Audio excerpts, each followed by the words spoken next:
Hello, amazing humans! I'm so excited.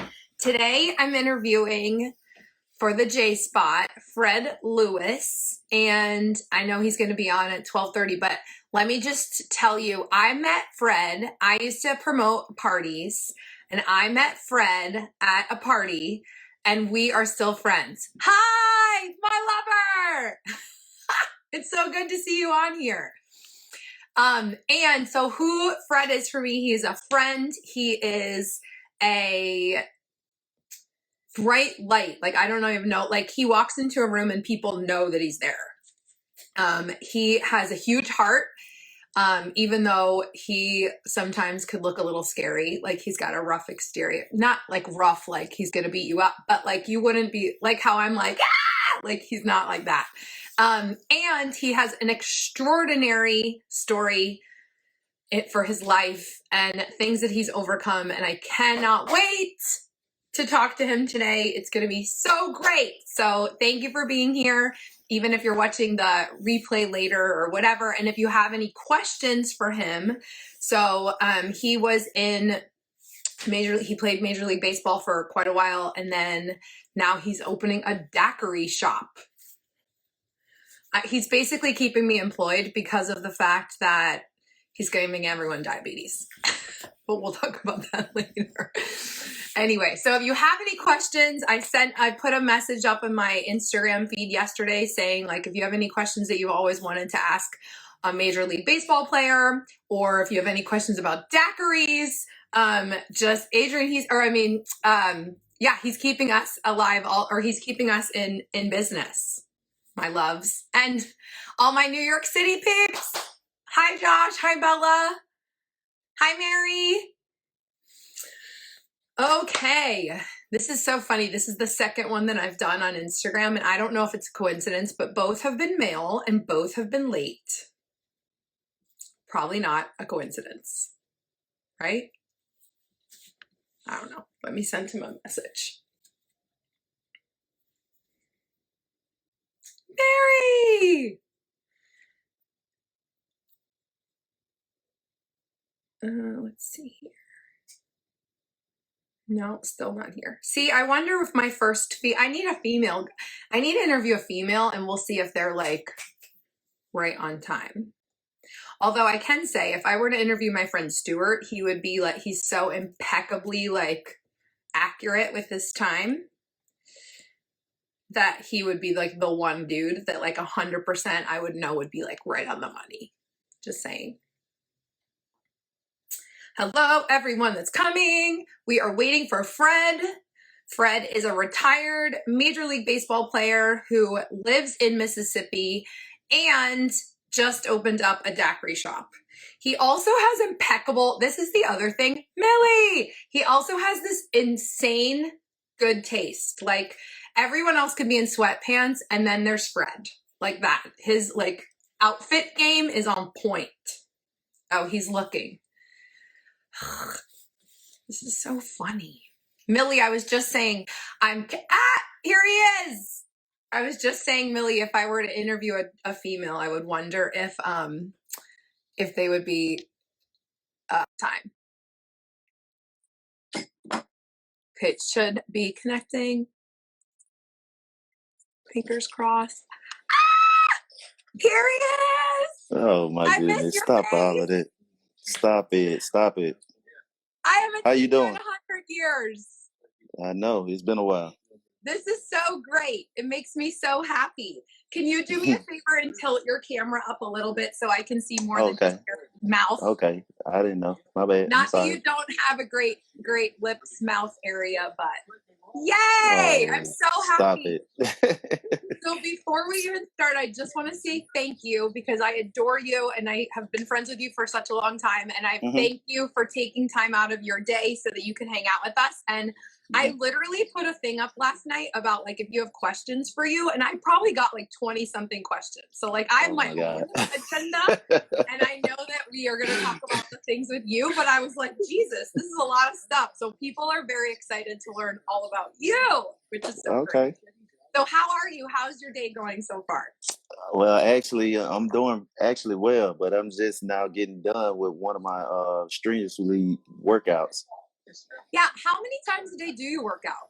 Man, I only work out once. I mean, I don't need to work out too many more times.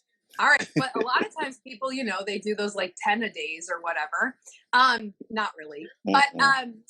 and is fitness something that you've always been into? Because I know that you like personal train people and all that other fun stuff. Has that been like your whole life? I fell in love with it when I left pretty much high school. So I mean, it's been, you know, trying to cope and do things like in the off season. I mean, it was just one of those things that I fell in love with. Yeah. That was actually one of the questions is how is your workout regimen different from in season to off season?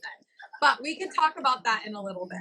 All right. Okay. So you growing up in Mississippi, Uh huh. what sport? I know you played football and baseball. Did you play other Right. sports too? Yes, I played basketball also. Awesome. And of all Yeah. the sports that you played, which was your favorite? Actually, basketball. Okay. This is why I asked because it's so funny. You're not the. I have another person who I interviewed and he was in the NBA, but like his passion was Hmm. not. It was baseball. Like it had nothing to Right. do with basketball, but he ended up in the NBA. Okay. So then, how did you end up going from basketball into baseball? Actually,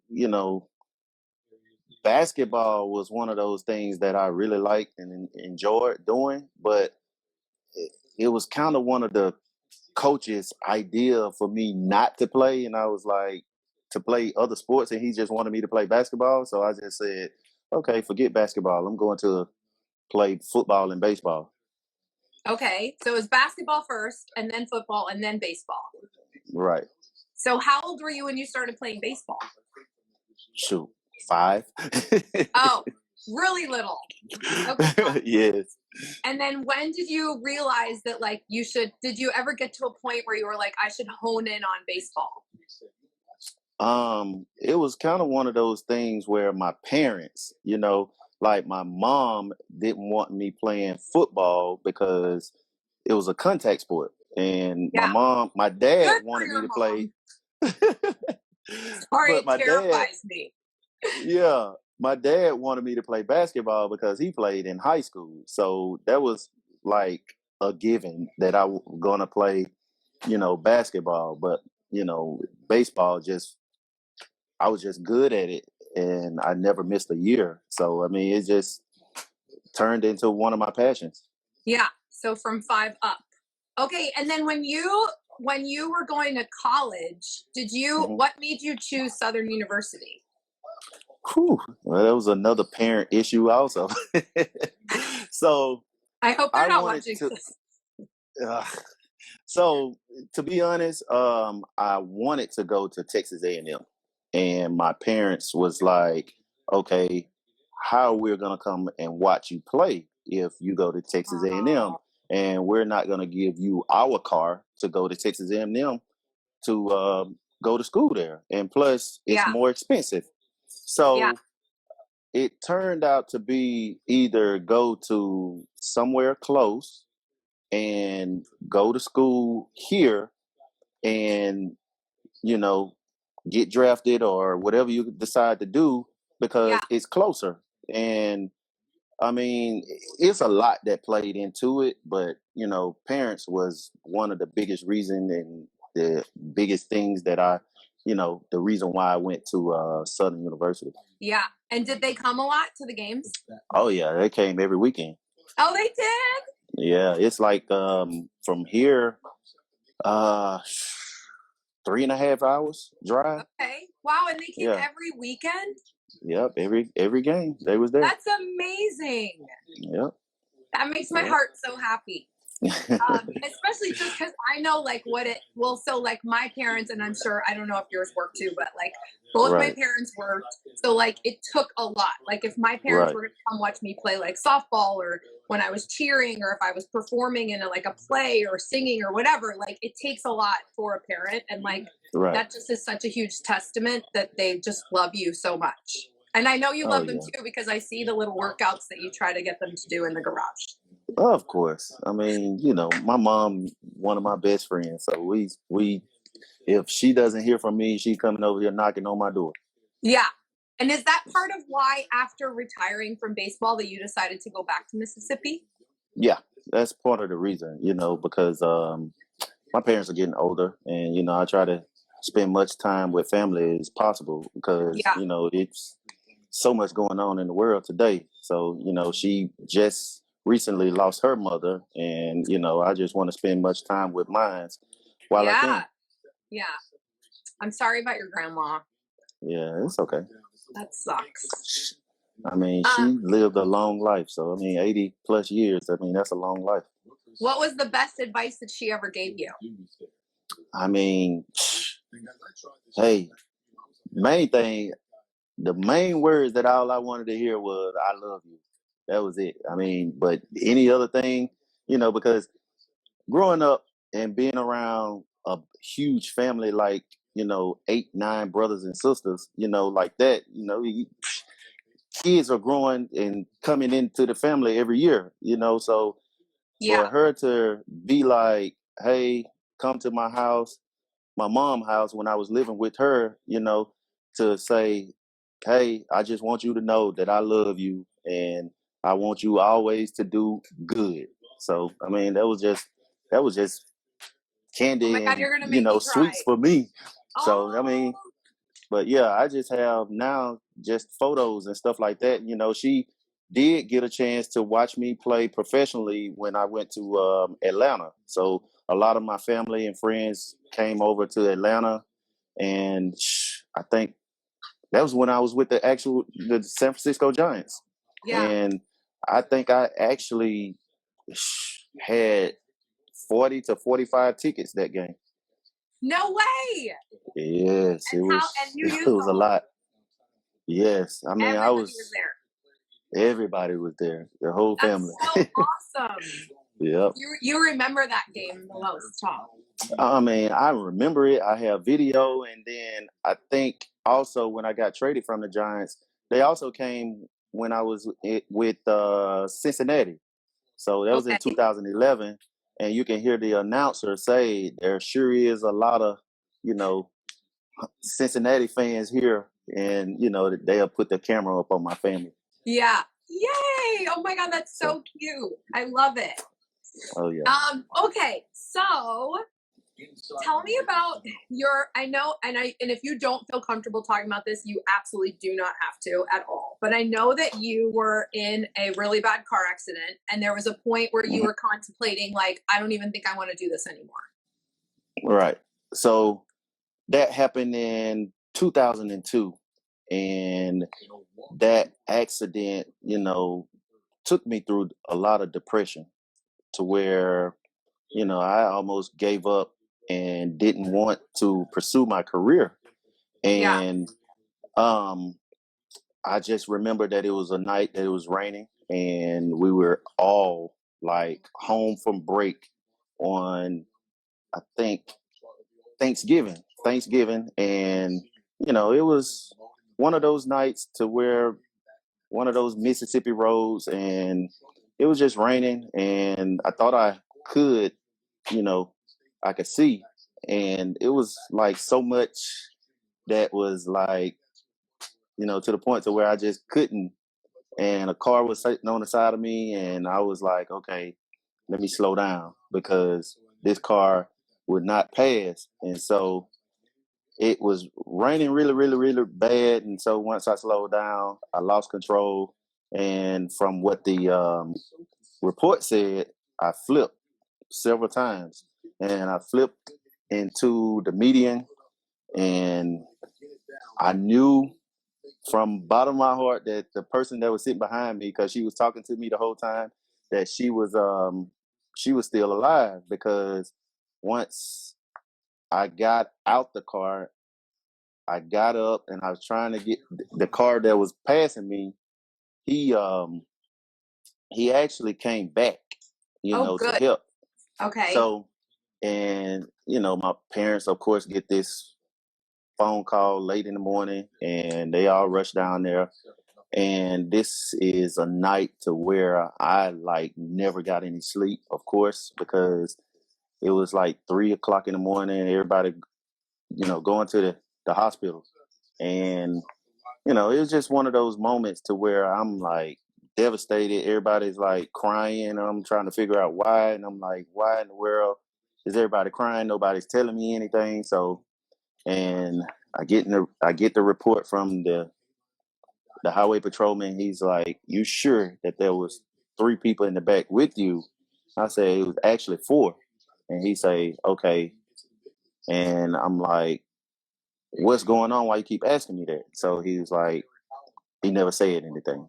So the next day, I find out that 3 passed away. My friend, he was on the passenger side. He suffered a broken jaw, and so I was like, I was traumatized, really. It was Yeah. just one of those things that where, I probably should have seen counseling, and, it's still to this day, it still bothers me. Yeah. I can't even imagine. I mean, other than another person who's gone through that same experience, I can't even imagine what that would be like. Oh yeah, it was tough. Yeah. And thank you for even being vulnerable and courageous enough to share about it. I mean, it took what, about 7 to 10 years before I can even speak on it, because like when I played, a lot of different um, people would ask me about it, and I got sick and tired of people asking me about it. And then Yeah. ESPN did a outside the line story on it, and so once they did that, they said, "Okay, we're gonna lay this till to rest." And I was Yeah. like, "Good."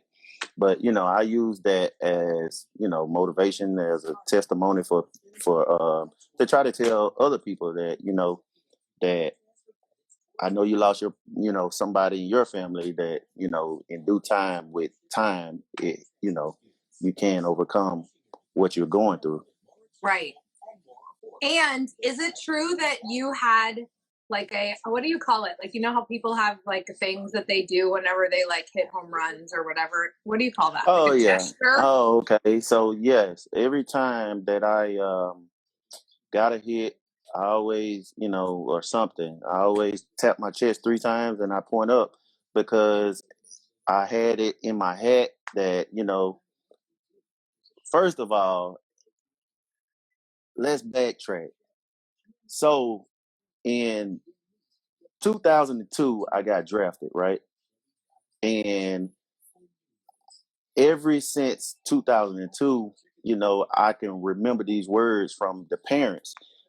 They always said, "You got to make it for them." And I said, "Okay." And so that was motivation for me to The move parents on. of the girls. Yes. And Yeah. so that was motivation for me to move on. And so I said, well, I'm gonna do something for them, you know. And so I did a I wrote it on my shoes. I couldn't stump the ground 3 times or something like that, because Yeah. I'm like, I know that they're in heaven watching down, because that I said to myself that was my guardian angel, that Yeah. I got to make it to the major leagues. And so I told myself, hey, you got to go. And so many times in the minor leagues that I wanted to quit. And so I said, man, I got to do something. So every time I got a hit in the minor leagues, all the way up to the major leagues, I used to tap my chest 3 times and point up, because, hey, thank you. You're watching over me. That was for them. Not only that, that was for God, for leaving me here. Yeah. Oh my God, I think I'm gonna cry again. What did you used to write on your shoes? So I used to write on my shoe, "Rest in peace, my 3 lost loved ones."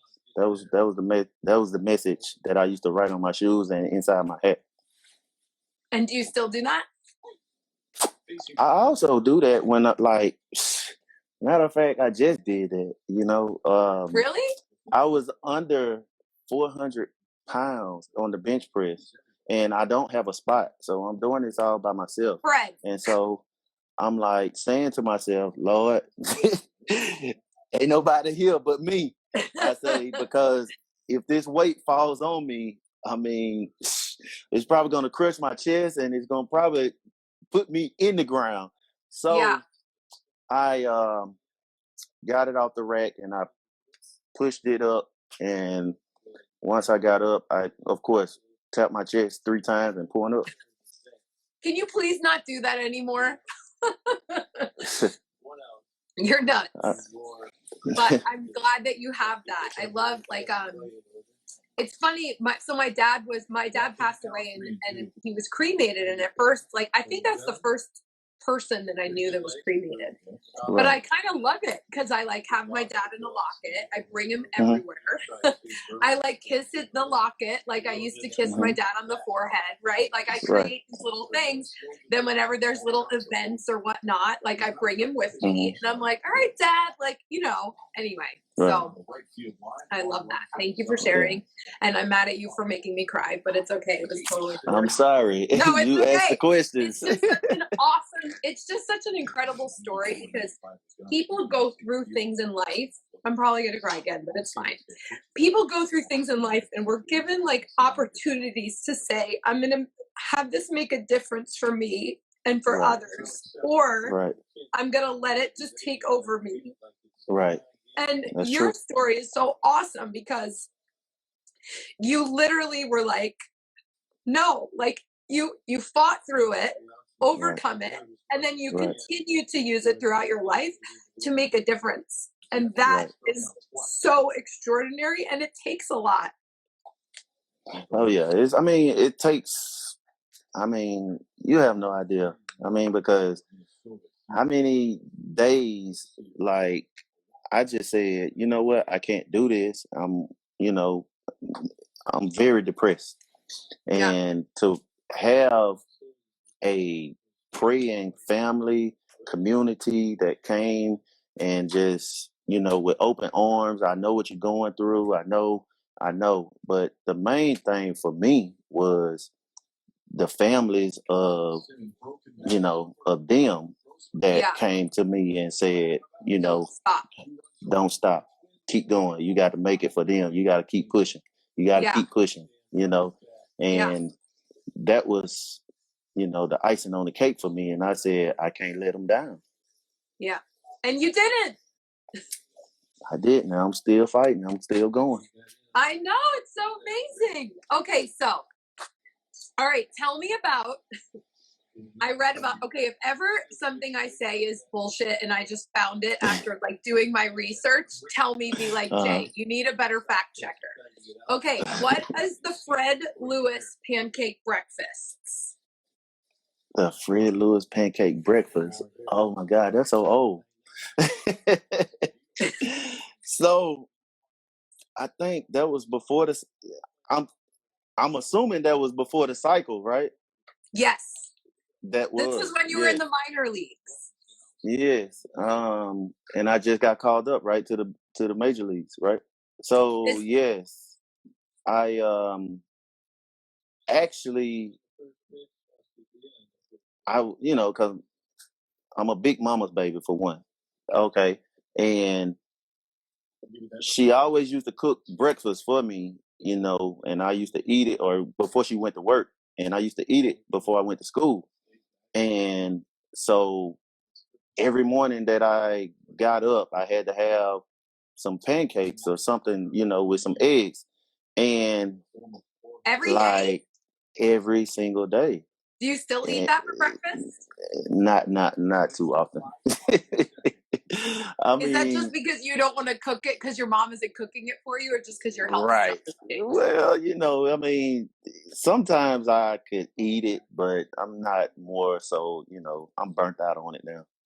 So I can't eat that every day. So yeah, got you. But okay, anyway, so she would cook you this and make you this every day for breakfast.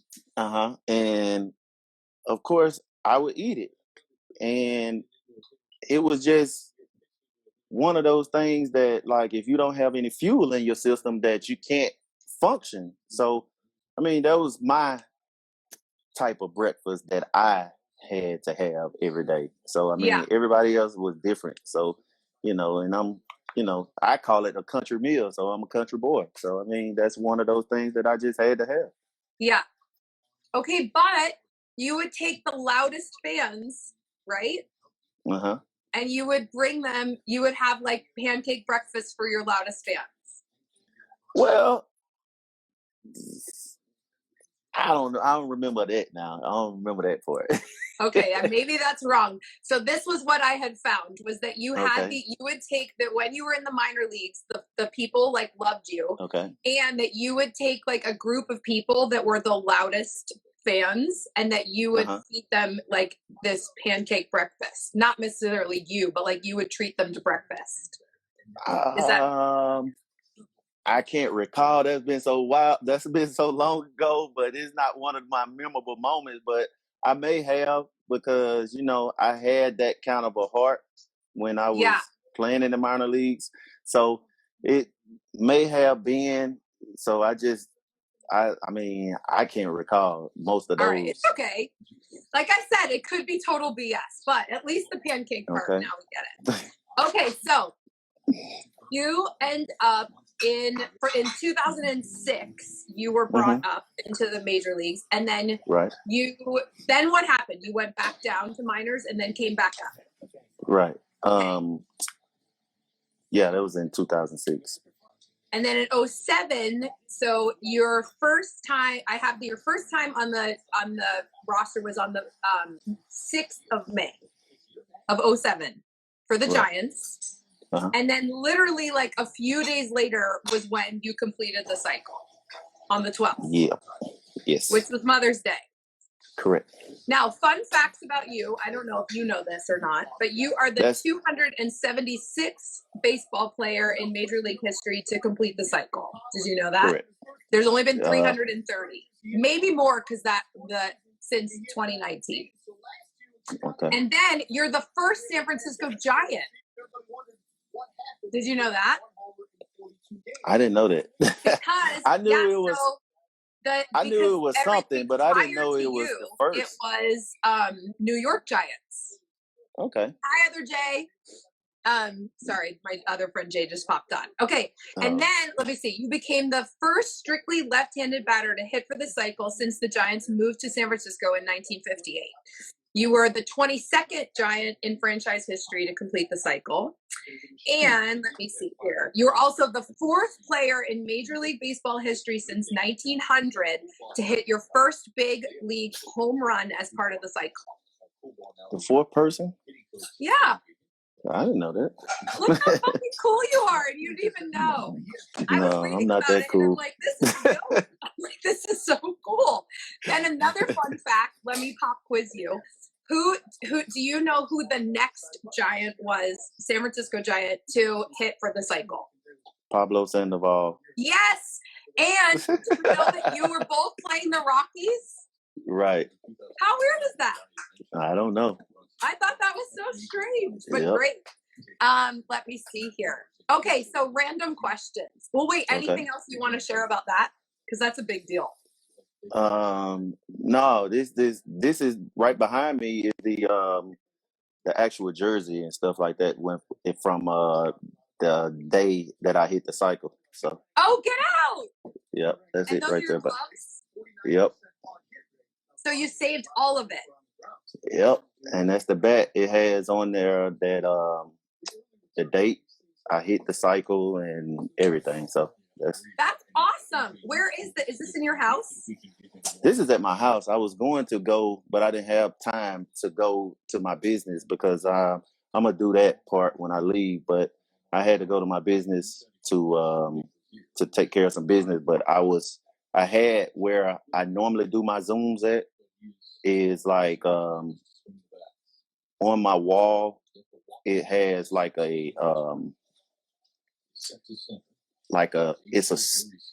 it's actually a sticker of the whole stadium of San Francisco, and that's where I normally. Cool. It's like somebody took the photo and I actually bought it.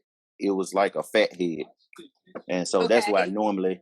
And it looks from when I'm doing the Zoom as if I'm in the stadium. Oh wow! Wait, Yeah. so it's like on the wall, like one of those. So it's it's like on the wall. Sweet. Yep. That's so cool. Yep. Okay, so randoms. Do you have of all the stadiums that you played for? So I know you went from, what was it? It was the Giants to Cincinnati to Toronto to the Mets. Did I get that Yeah, right? yeah. Okay. Giants, Toronto, Cincinnati, Mets, and then Oh, actually I overseas, went. Japan. Yep, Japan. And then And what made you decide, like, I'm done? well, actually, after that, after I came from Japan, I went and played some independent ball. So Oh, wait, I I, remember this. Because I remember, yep, I think when I was living in New York, you had played in a league that was like, it was where, right but what, down the how street. do you explain that? What is independent ball? So independent ball is it's a minor league. It's a system to where, you actually don't get paid much. So you get probably paid like $500 a month. And you're not, A month? yeah. How do So you you're even not, survive on that? so here's the thing. So it's almost like when you first get drafted and they send you to short season. So short season, you're living with these host families. So they did that on on occasions for people that because these guys are 9 times out of 10 is going to get moved up to Okay. like A ball and stuff like that. So yes, in 2014 to 16, I lived with a host family out in Maryland, and Okay. these people that I do not know that I'm living with, and some of these people are very, very comfortable. I didn't hear about anybody stealing or doing anything bad. You just can't bring females or anybody just to these people's house and bring them in there unless are married. Right. So, Okay. And you did that for 3 years? yep, Jesus. And how was that experience? it was different. Yeah. It's if you really love the game and you don't want to be here, you play better. That's all we used to say. You don't want to be here, play better. Yeah. And for you, like, so I guess it's more so a testimony to like how much you actually love the game. Like, it's not about the money at that point. It's about like, I just want to play. Right. And Yeah. you have guys, it's still guys that are playing that I know that is still in that same league. But you will have guys that play in this league to get ready for winter ball because they make more money playing winter ball. They know that their career is up, they're done. They're not going to get back into the minor league system, or they're not going to get to the major leagues. And, it's a done deal. So let me go just make, this 500. And then after 6 months, let me go to Venezuela and play down there and make 10,000. Okay. What's winter ball? Sorry, I don't So know. winter ball is, the Dominican Republic. So they have a winter league down there. Venezuela and Mexico has one also. Got it. And so a lot of people go to some of those leagues, or either also guys from Japan, come and get guys from this league. And some people go to Japan and play for millions of dollars. Is that how did you end up going to Japan? I ended up going, I should have went to Japan in 2012, but I actually wanted to stay here because I'm not familiar with that. Because I actually went to Japan because the offer was on the table twice. And like Japan, they're looking at the guys that are in the major leagues that are about done, and they reach out to your agent to see if you would like to come over there, because what it is that they have guys here that go after the players that are done and send them over there to Japan. So, I mean, it's like, because right now a guy is trying to get me to be an agent to recruit for them. And I'm like, I don't know about this yet. Oh my God, that would be so much fun. too much stuff that I have going on right now But that you gotta I get can't. we're almost at the daiquiri. I have no idea. I want to know about that for sure.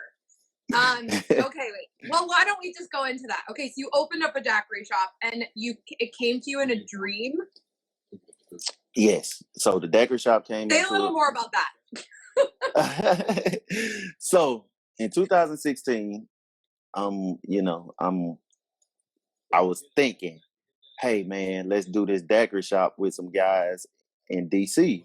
And I was thinking about doing that. And so once I realized like if I did that, I'm gonna have to move to like DC. DC. So Yeah. I said, okay, these guys don't want to do it. So they sleeping on the idea.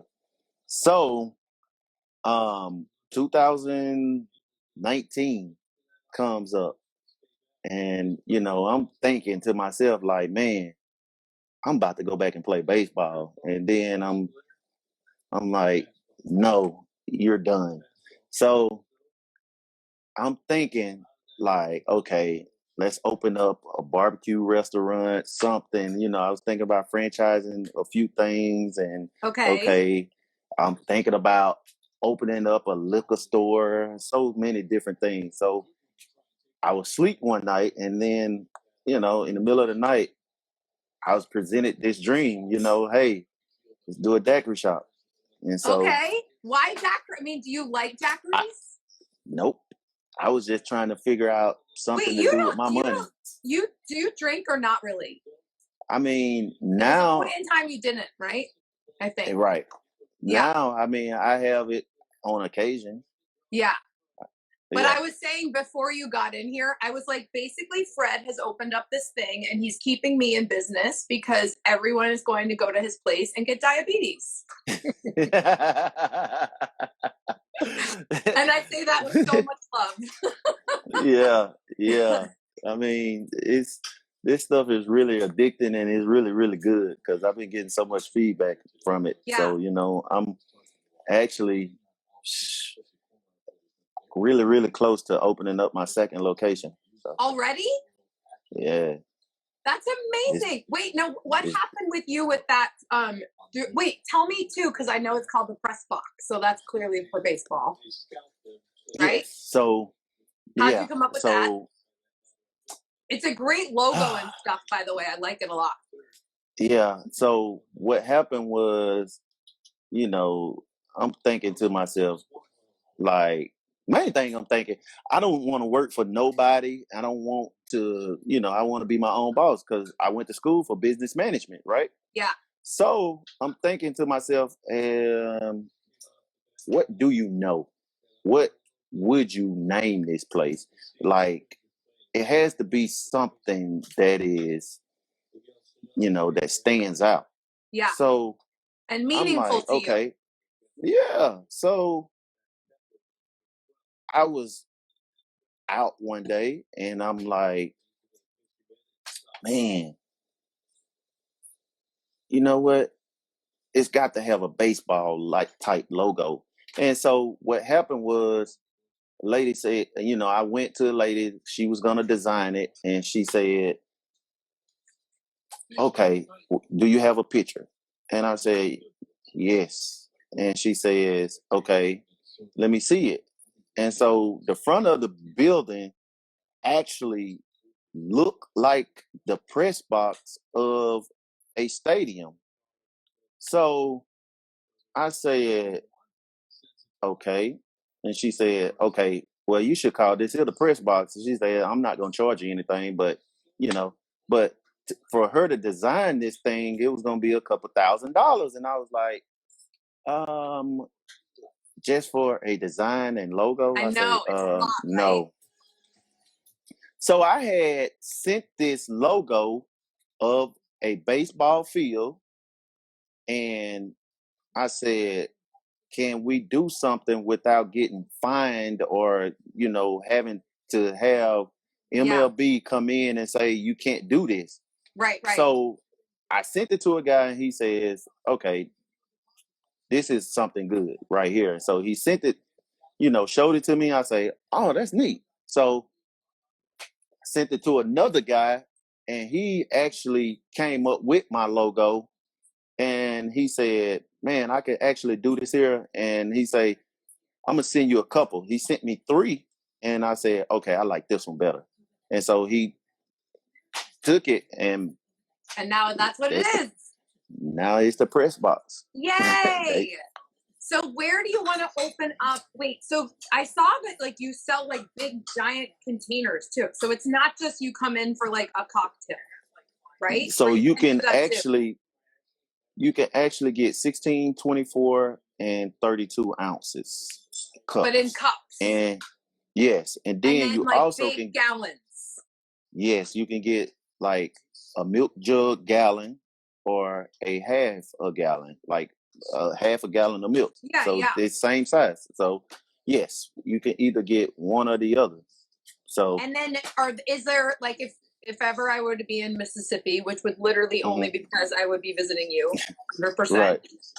What can I like go in like a bar and like have a drink and like sit? Yes. And do you serve food too or just cocktails? Some days we do serve food and some days we don't.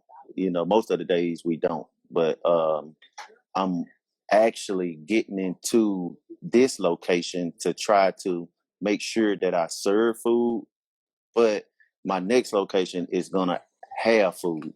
But Got it. you know, we've been doing so well with like the grab and go thing. You know, people come yeah. and they totally just like, okay, I'm getting it and I'm going. But then like for my 1 year anniversary, you know, we had like this big huge thing Party. and you know, you had to yeah. So I mean it was like jam packed. So I mean it was real, you know, hopefully well I didn't get sick. So, you know, when nobody got sick and everybody had a good time. Yeah. And then have you ever thought about, I just randomly thought about this, like packaging it somehow and like selling it?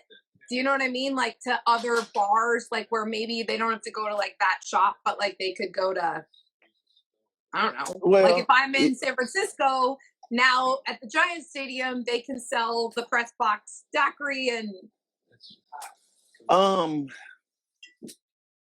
here's the thing. See, with dealing with Mississippi, Mississippi is kind of backwards. And so we can't actually do that. Like we are to the point to where we only can buy our liquor in Mississippi. Like I can't go to Louisiana to buy my liquor. So like in a way that is like illegal here because like I wish we could do like the Grubhub. You know, right, somebody right. do come in and pick it up and take it. But you know, you don't know if you're buying it from they don't know if they buying it for a minor or what. You know, and that's the part about that. So it's just like so many, you know, different rules for that. Makes sense. Okay, tell me about your outfit. I was saying, so what I said before you also got on is like, not only are you like you're the kind of person who, when you walk into a room, people are like, who is this guy? Like, and I was like, you could be at an event where everyone else is in sweatpants and then there's So, but I've also seen pictures of you as a little kid, and it seems like you have just always had this like swag style thing. Yeah, I mean, that's a mama thing too. So my mom, she always used to keep me and my brother always nice and clean. So, you know, my brother was dirty. You know, he was one of those come home smelling like muss and everything. But I was one of those kids that actually used to iron my play clothes. So I used to go and be probably the cleanest, neatest little kid playing. And then was one of those kids that never liked to get dirty. Yeah. So, and, you know, it just was one of those things to where I just took it. And, you know, my dad was very fashionable. And so I took some pointers from him too, you know, because he always went everywhere and goes everywhere, smelling good, and looking he gonna good. have he gonna have on his well, he's still stuck back in the days where he still wear his wide leg jeans and his little shoes and stuff like that. So I mean, I've been But trying to it's get his him. style. Yeah, that's his style. But It's his he thing. was. But think about it. His style was Steve Harvey's style. But now Right. Steve Harvey done changed his style, and I'm trying to get him to change with Steve Harvey. But he's like, I don't think I like them pants. They too skinny. Aw. They too narrow. So, but I get it that's because like my mom's family grew up in Pennsylvania, uh-huh. so like middle of nowhere, like Altoona, Pennsylvania, right? Like middle of Oh, nowhere, okay. like Yeah. like horse and buggy, Pennsylvania. So we would go, and my uncles would be, and my aunts. It was literally like, where are we? Like this is like a flash, but that's them, right? Right. I always say like Oh, part yeah. of loving somebody is loving them just as they are and just as they're not, right? Exactly. Like when I used to try on your shoes and you would yell at me. Man, that was crazy. I definitely feel like do you feel I feel like over the years you've gotten to be more fun and more like, I don't know, fully self-expressed. That's what I would say. Like more like Yeah.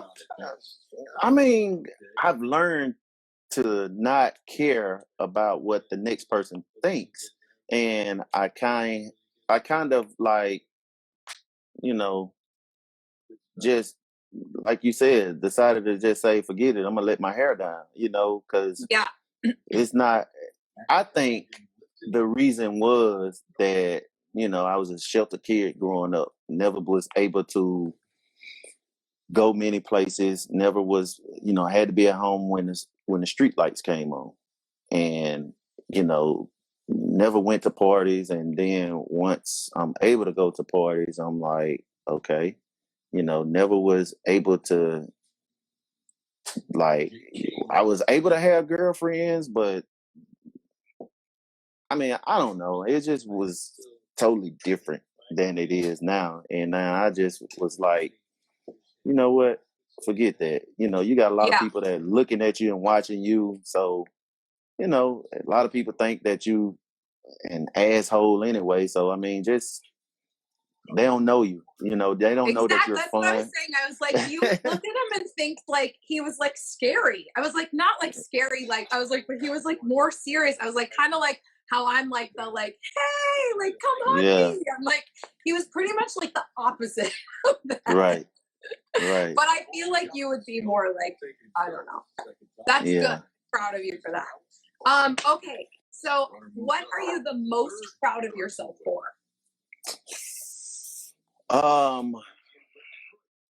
Main thing I can say, what comes to mind right now, is the most thing that I'm proud of, that I overcame depression. I'm very proud that I overcame that. And I hear a lot of people, saying that depression is real, which it is, because, some people get into a dark place and they don't know how to get out. And I can actually truly say that I'm proud of myself for doing that, because when I could have stopped, and as you can see behind me, none of this stuff would have never happened if I would have stopped. So, and I kept going. So, I mean, that's what I'm most proud of right now. Yeah, that's a good one. What would be, because I was I mean, this is not about me, it's about you, but like, that's how I will never forget the day where I got to the point where when I was obese and I was just like, I'm either going to kill myself or I'm going to try fitness. Like, Right. I'm in like and people always used to be like, show me pictures from when you were obese. And I always was like, I was so broken and hated myself. And all I wanted to do was like die. And now you're like, show me a picture. Like, for me, it was so messed up. But there is something magical, like I was saying before, about going from that space to choosing something else, right? To seeing that there's something like light on the other side of the tunnel, or however you would say. Right. So wait, what would be your advice to other people that are they're like dealing with, especially now because people are stuck inside and all that other stuff. So what kind of tips would you give to people that are suffering from depression? Oh man, do something that you've never done before. Try to if at least read a book.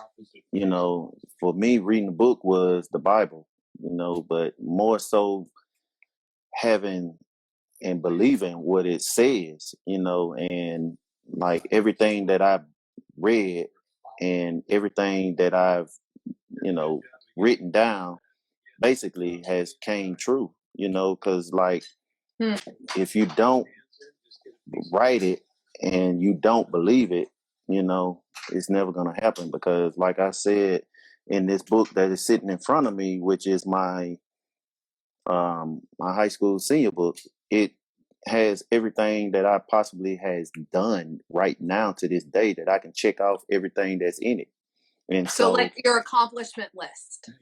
it was like, okay, because you know how like senior books have everything in them that ask you questions about where do you see yourself in the next 5 years and stuff like that, and yada yada yada. And so like everything on that list has came to pass, and I believe that with all my heart. A lot of people, like, for one, the main thing was that, hey, I'm gonna go pro in either football or baseball. I wrote that down. And once I wrote that down, I believed it. Everybody else didn't, and they laughed at me.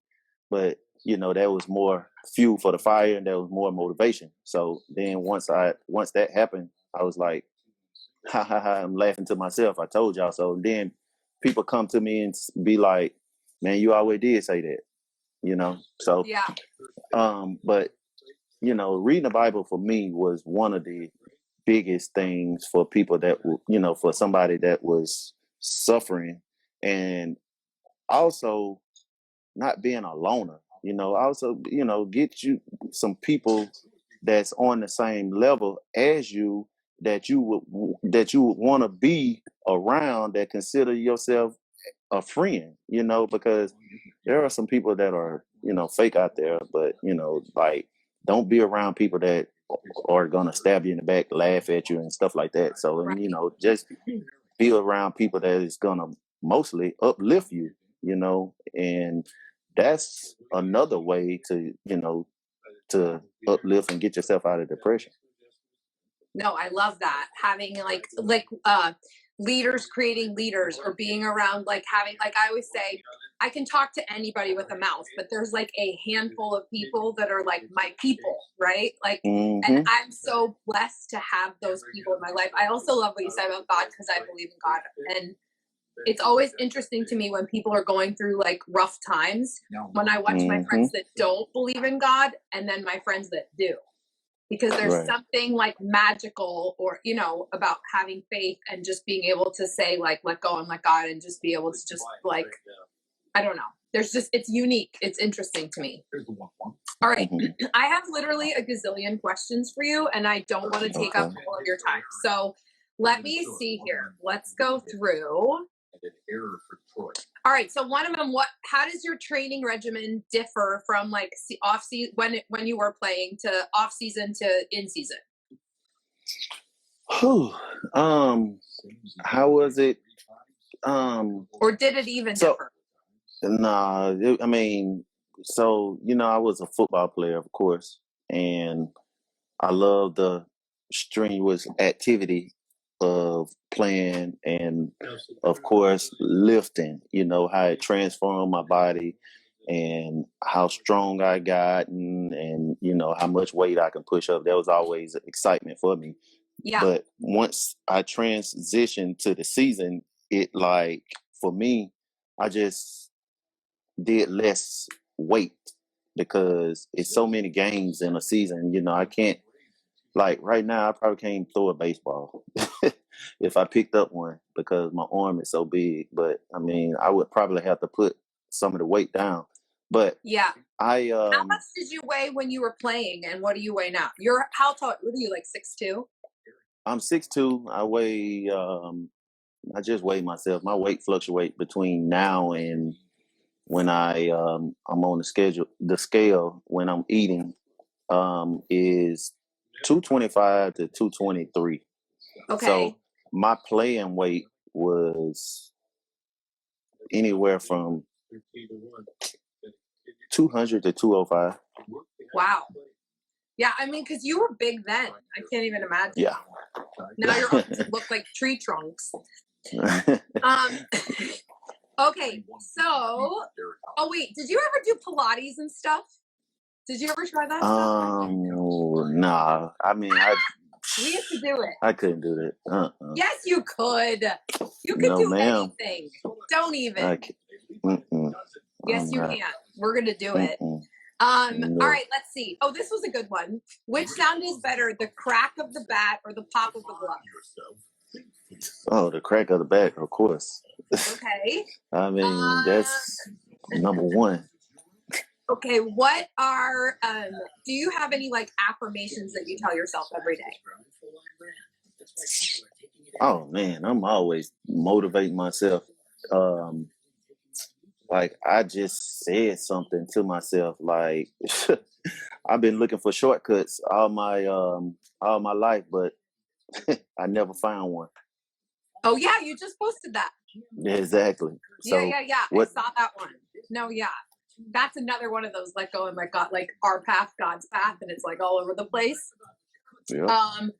What is it like seeing so many great asses? Major League Baseball. Look at your eyeballs. I love you so much.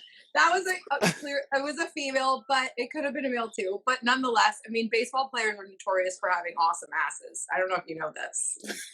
Do you know this? All right. Okay. All right. I don't know nothing about that. Move on. Next question. Move on. Okay. Let's see. What are you doing, or what do you do currently to like inspire future generations? Like I know you have 2 munchkins. Yeah. And your son plays baseball too, right? Yes. And if I remember correctly, you're ambidextrous and he is as well, right? No, he's not anymore. Oh, okay. Not anymore. So, okay. But I'm strictly just left-handed. You know, I throw right-handed. So I try to get him to do the same thing, but kids don't listen. But didn't you used to bat left and right? No, that was him. He used to bat left and right. Oh, I messed that up. Okay, got it. Yeah. Okay, so for future generations, like what would be your like motivational pep talk for the youngsters?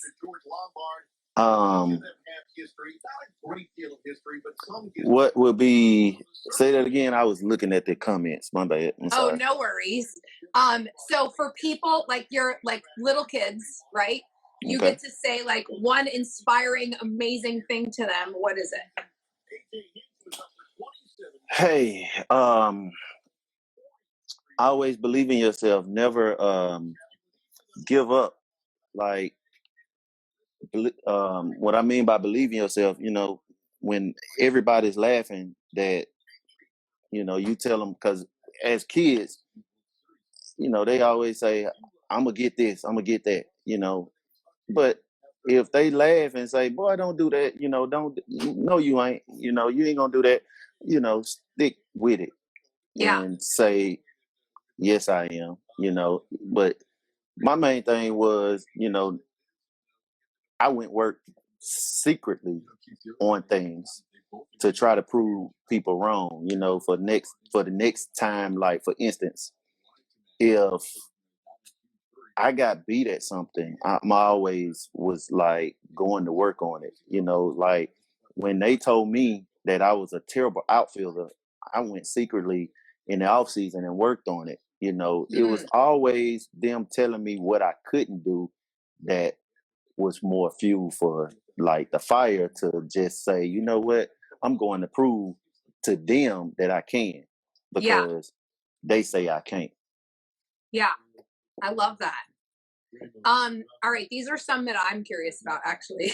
Do you have a favorite stadium of all the places you played? The Coors Field was one of my favorite because of that high altitude. The ball traveled where like was that? crazy. Oh, in Colorado? In Colorado. Huh. Yep. How did the high altitude impact that? Well, I Like, didn't have to hit the ball as hard in Colorado. I use my hands more in Colorado than I did at than Yankee Stadium or anywhere else, because in Yankee Stadium I'm trying to hit it to the third deck. I'm trying to hit it out the stadium. But in yeah, Colorado, all I had to do was use my hands and just hit the baseball, and it just like seemed like it just traveled. But see, we didn't have lunch angle and all of that kind of stuff, and we just, I was just trying to hit the ball through the second baseman head all the way over the fence. yeah. But Huh. when you try to do that, it cut your swing down. But far as like these games on TV today, these guys trying to hit it over the stadium, and that's the Right. reason why they strike out so much. Yeah. Okay, so was there certain stadiums where it was harder to hit home runs? Do you feel like? Like, I don't know. Like, I just remember as a kid. San Diego for me was Really? How come? like, because it's big and the ball it doesn't travel. Before they mess with the baseball, San Diego was like, you got to hit the ball out there, because at nighttime it gets really, really dry. Even in Dodger Stadium, at nighttime it's different than it is in the daytime. So the ball, That's so interesting. yeah, the ball travels So differently. basically, the weather had a lot to do with Yep. how you would play. Yep. Wow, that's literally something I would have never thought of ever. Yeah, Huh. because pitching is totally different at nighttime than in the daytime. I mean, because guys would basically throw the ball right down the middle and let you hit it and get yourself out, and then but then a mistake pitch where they trying to hit the corner and it runs back inside, and you mistake, okay, hit it over the fence. So Huh. I mean the weather, of course it plays a lot. That's the reason why I said Coors Field was one of my favorites, because the ball traveled there even if I popped it up. Yeah, that's so interesting. Were there any fans that like were the meanest? Like, you knew if you were. Of course there were. I mean, I dislike playing in Chicago, the Chicago Cubs. I dislike Okay. playing there because, fans are brutal. There they call you out your name. But number one place I hated playing was in my division in 2010 was the Red Sox. I hated playing there because I got called the N word from the monster and No. all of that. Yes. Holy shit. Yeah. So playing in Boston was really, really like Awful. So, I mean, and even I went Torrey like Hunter this because said it. I'm a Yankees fan and we hate the Red Sox, but I can Yeah. say that of all of the places that I haven't been to Boston in a long, long, long time, but Mhm. I remember performing because I sang and we performed there, and me being like, this is one of the most racist places I've ever Of been in my course. whole life. And It again, I is. haven't been in a gazillion years, so I don't know, but that's Mhm. are all locker rooms created equal for away teams? Like, were there certain ones where you were like, this is stunning, and then there were others where you were like, this, I feel like I'm in a Of high school course. stadium. I mean, yeah, of course. I mean, like, I tell you, Yankee Stadium is probably the smallest stadium in all baseball. The new one or the old one? The new one and the old one. Really? Yeah, it's like 310, 315 down the lines. And Huh. then like who else? Cincinnati had a small, I consider a small stadium, because as a rookie, I hit, I don't know how many grand slams as a rookie, but I know that was a record. But they were all opposite field. So I mean, and I have written down that Philadelphia. you hit 2 grand slams in your rookie season. Okay. Is it more than that? No, I think it's At least 2. maybe 2. I think it's 2. So I mean, Yeah, Philadelphia is a small stadium too. Ball travels there too. So Huh. those 3 stadiums right there, I mean, those were really, really small. Okay, I have a surprise for you. The other What's that? day on Fan Mail Friday, you wrote Okay. that you really wished that someone could find the commercial that you did in 2009. Do I you remember did. that you wrote that? Yep. Guess who found it? This bitch. You ready? You And fine. I'll send it to you. You got it.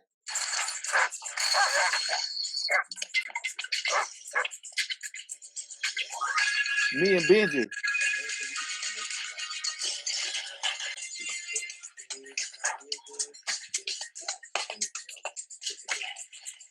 it on the bench.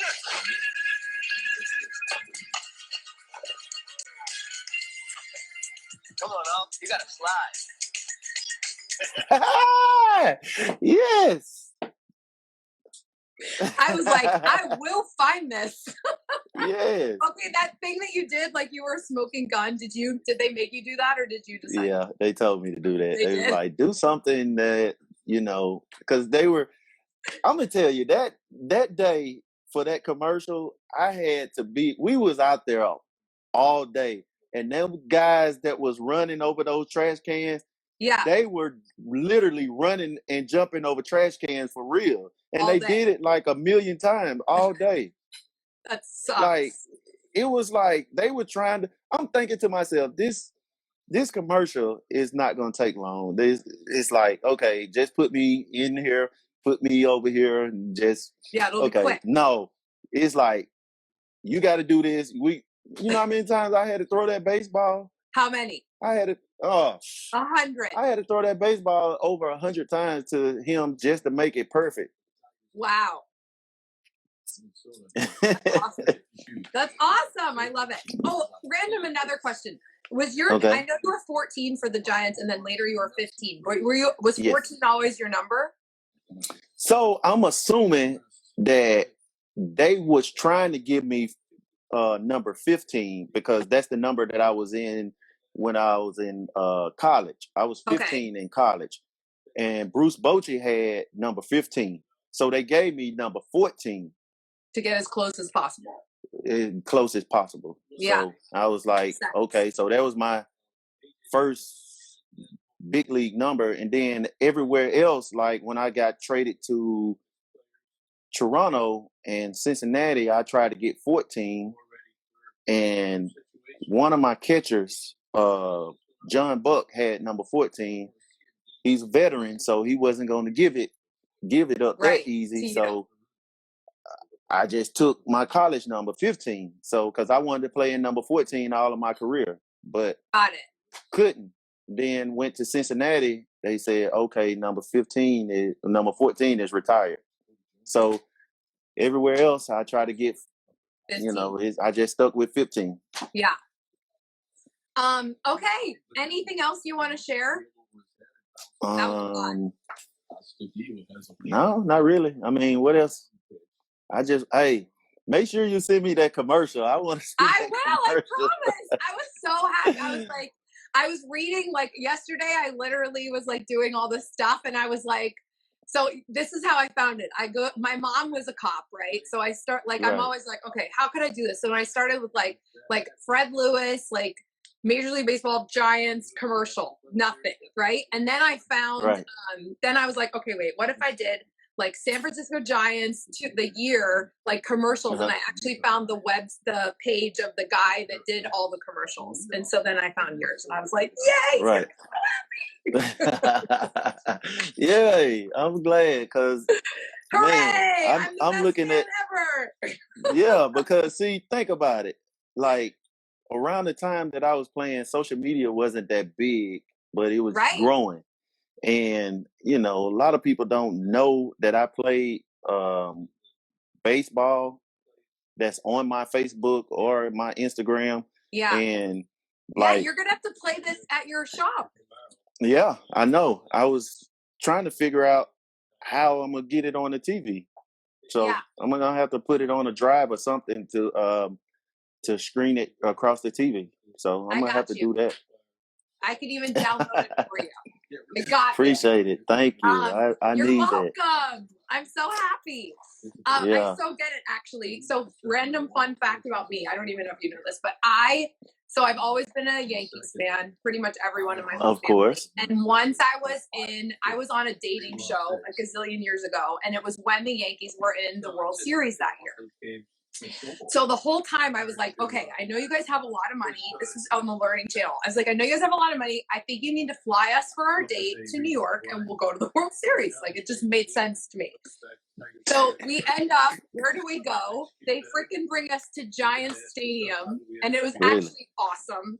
But like, I have a bat and a hat, and I got to like run around the bases and play. And I took off my shoes because I was in like heels, and I was like, "Fuck this!" Like, I have a jersey. You love and to all take this. off your shoes. And of course, I had to take off my shoes. I had to like play in the dirt. It was so great. It was the best part. Anyway, but same deal. That was like not again when like we didn't have Facebook and all that other stuff, so or Instagram.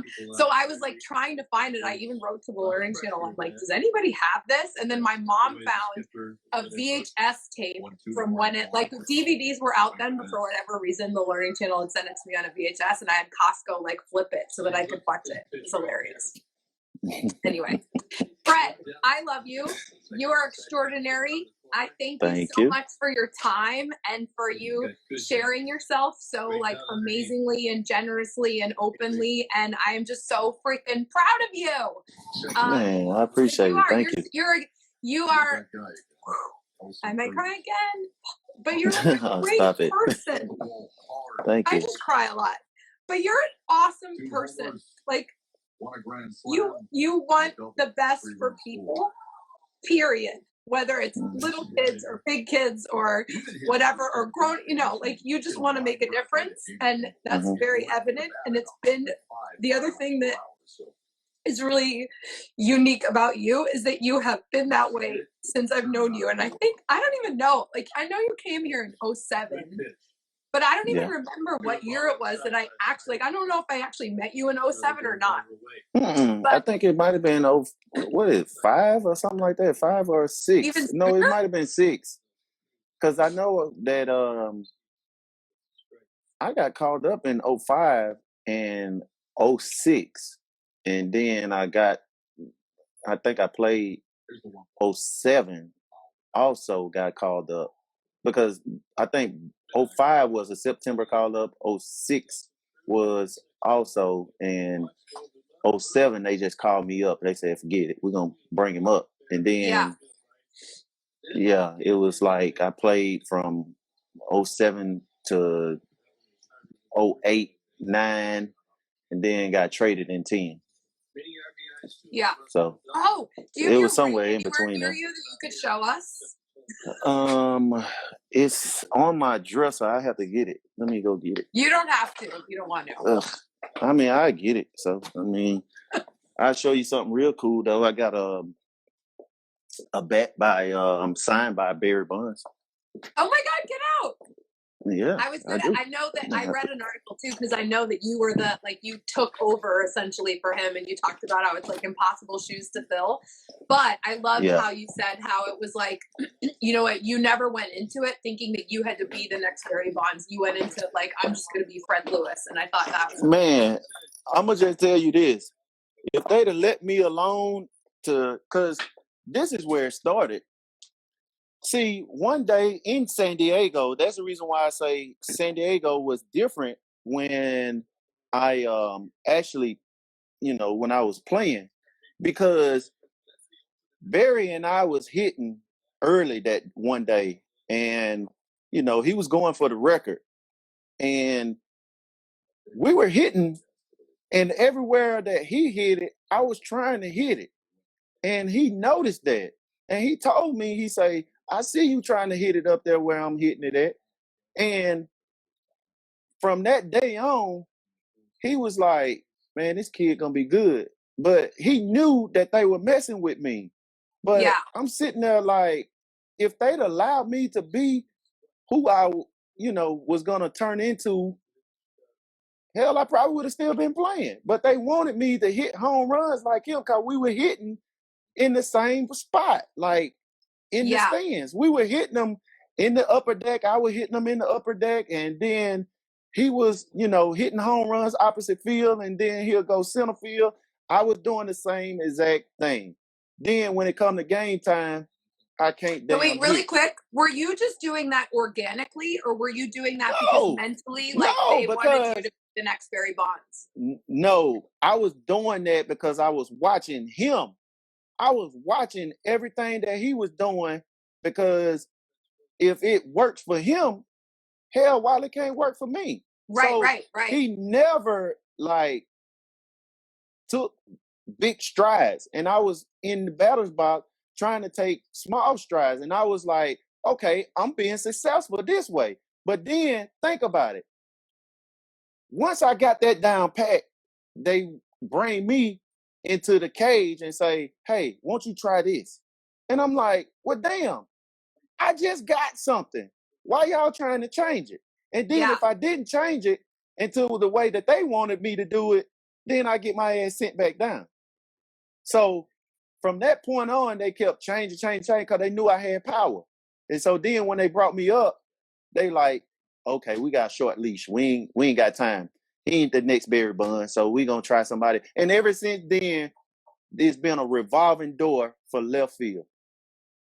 Wow. Because I'm telling you, I had so many people that were behind me and said, man, ever since you left field ain't been the same. Huh.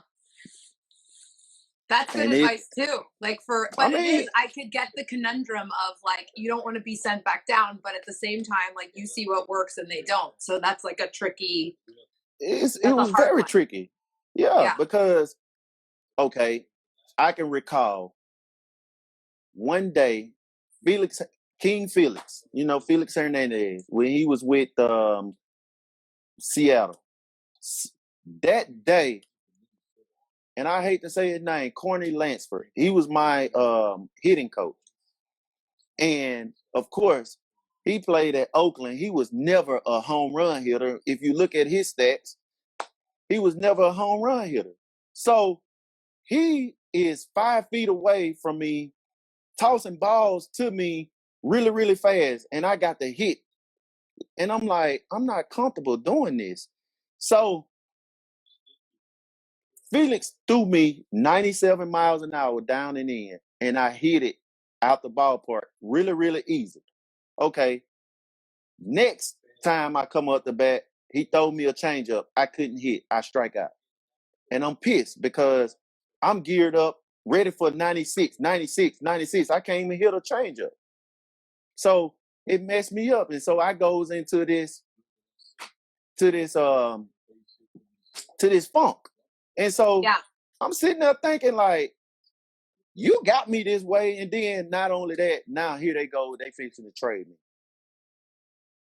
Because I go from not being able to hit, go from hitting to not being able to hit.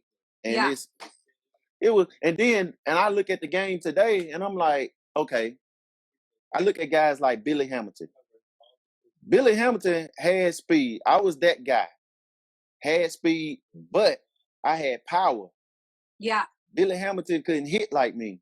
But Billy Hamilton goes and get a deal, and all of these people get a deal. But this guy right here had to hit home run. Why? I got a lot of questions to myself, like, what if I did this here? What if I did that? Right. And then somebody stopped by my house 2 days ago, and they say, man, what is Francisco Lindor? Man, where they getting that money from? I said, the cost of living is done went up. I say, that's where it's gone. He say, man, that guy worth that kind of money? I say, let me tell you something. Back in the day, Barry would have never got that kind of money. I say, it's just the cost of living. Every year, I told him, I say, the cost of living, I say, sit on the bench when I was playing was $375,000. I say, it's probably 425 now. I say, who knows? Yeah. Or 500. I don't know what the cost of it is right now. I say, every year it goes up. I say, but he say, what about Barry? He say, you think he did that? I say, I say, I have no recollection. I say, don't even ask me nothing like that. I Yeah. say, but here's the question. If it was introduced to me, would I have did it? I say, for what I know now, and I know guys that it's a slap on the wrist and they getting, okay, and they still playing. I say, hell yeah, I'd have did it. Yeah. Because who cares about the damn Hall of Fame? Hell, right now it's about making money, taking care of your family. So Right. yeah, I would have did it. Yeah. I mean, but it wasn't introduced to me, and I was like, I was scared of it. I'm scared of needles. Yeah. But it was crazy. Did you ever feel like, and I know you want to show your like ring and your bat and stuff, but Okay. did you ever feel like you ever had an opportunity to say like, hey, why are you making me go from I'm hitting, this is what's working to me, to doing what you say? Like, could you have gotten in trouble for something like that? Or like, Man, let me tell you something. Do you know that I'm the bench player that plays and make 375,000 versus the guy that's making millions? Do I have anything to say? No. It's either you listen to this guy or you get, oh, you a bad apple because he don't listen. He's uncoachable. He's yeah, he don't want to listen. Oh, he don't.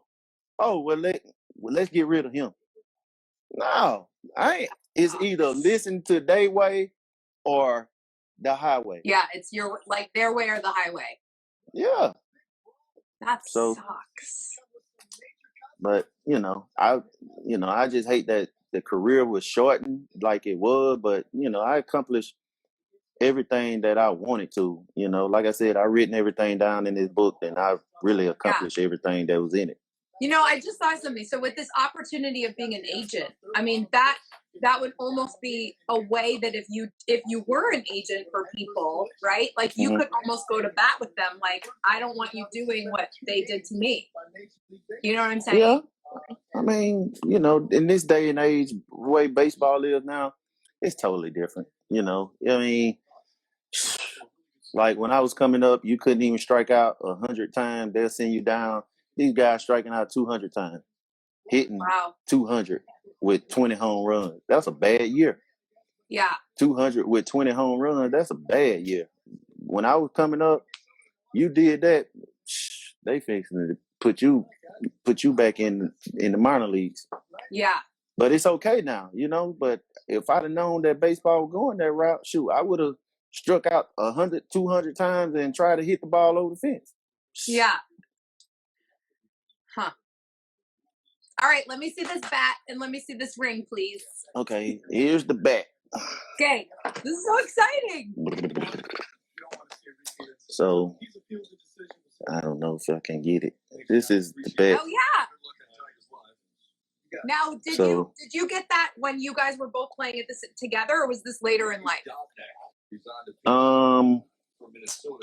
This is actually when we were, I think he kind of knew that this was gonna be his last year, because this here bat, it says 7/18/07, and this is his model. So, Okay. That's so awesome. it has the date on there. So I got that that year, but and of course it's got his everything. So Yeah. but Sweet. and I, and then I got my own version of it. So when I went to Cincinnati, this is my version. So Cool. Do you get to design your own bats? Yep. And this was in mine. See, they didn't, and look at the difference. They don't put the date on mine. Huh. They put the date on his because, see, them bats was Hall of Fame. They were going to the Hall of Fame. Okay. Because if they had the dates on them, because not only that, they wanted to see if they were corked or not. And they wanted to see what they really real. So he had to have all that stuff the date and everything. He had to have everything pretty much legal.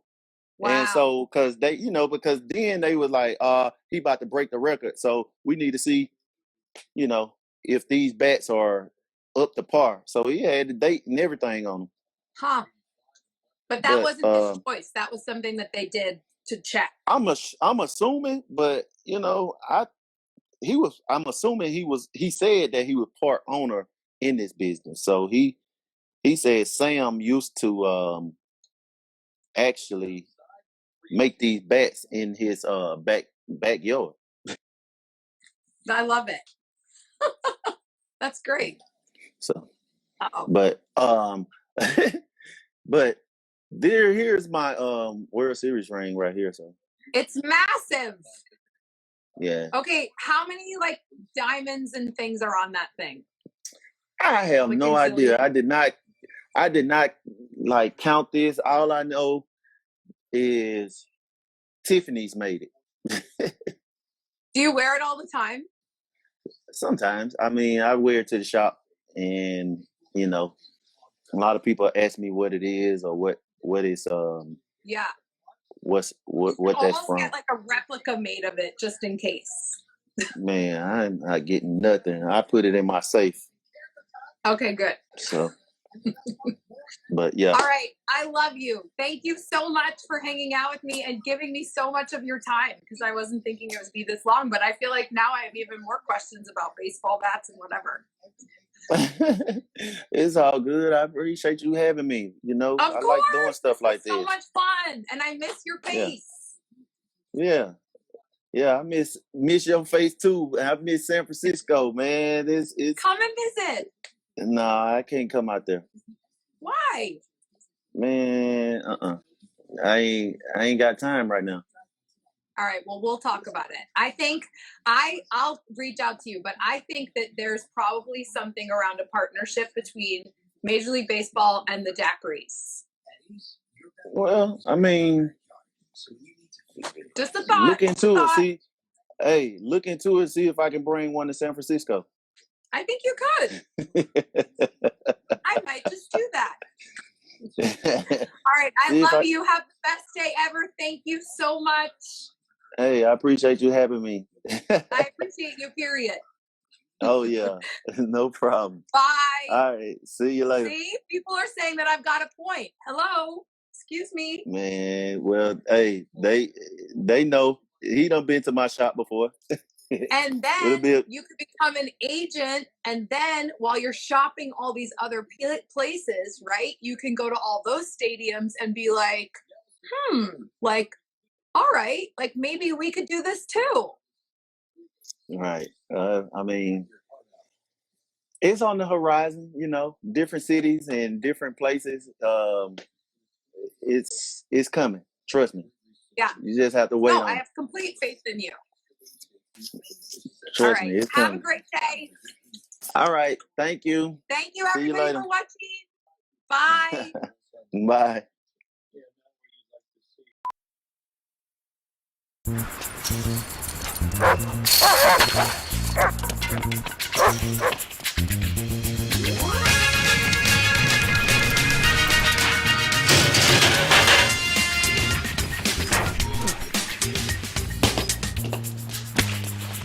Put it on him, Benja!